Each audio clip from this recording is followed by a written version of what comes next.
Но основните стъпки от финансово планиране са няколко. Първата стъпка е човек да заделя част от своя доход на страни. Той човек трябва да се научи да заделя част от парите на страни. Като тук не е спестяване, просто подчертавам, това не е да заделяме типа заделяне, което сме свикнали да спестяваме, да ни остават някакви пари или после да ги използваме по други направления. Целта на това заделяне е да ни осигури, така да се каже, устойчивост. Представете си го последния начин. Ако строим една сграда, част от парите в строителството на тази сграда са вложени в основите. Основите не е място, което можем да продадем, нали, на някой, както апартамента от сградата бихме продали. Основата не е място, което бихме ползвали за живеене, за склад или за паркинг. Основата е нещо, което стои и държи сградата цяла. Тоест, част от парите на финансовото планиране са пари, които никога няма да използваме за нищо. Тоест, съвсем друга е концепцията от това, което масово хората споделят и мислят. Част от парите са пари, които единствено държат нашите финансови устои стабилни, нашето бъдеще стабилно и потенциала ние да имаме едно добро развитие. Тоест, част от парите са за това.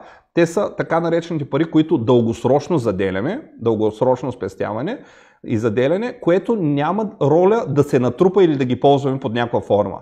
Естествено, тук влизат застраховките като подходящ инструмент за тези основи, защото те са най-подходящия продукт, който в дългосрочен план може да акумулира капитал и да ни даде срещу това акумулиране някакви защити и смисъл.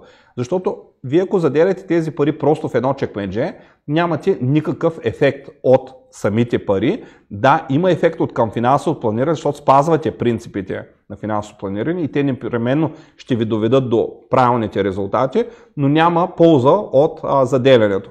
Докато в другия случай, когато ги сложим в подходящи дългосрочни инструменти, тези пари, докато ги заделяме, те носят някакъв вид защита и в края на срока ни носят защита за старините, когато няма да сме толкова продуктивни и отново няма да ползваме тези пари, а ще ползваме ефекта от тях, а именно доживотна рента. Така че тези пари имат функция просто да ни подсигурят до достигане на определена възраст и след достигане на тази възраст и никаква друга функция. Тоест ние никога няма да ги изконсумираме и използваме по никакъв начин. Това е първата стъпка от финансово планиране.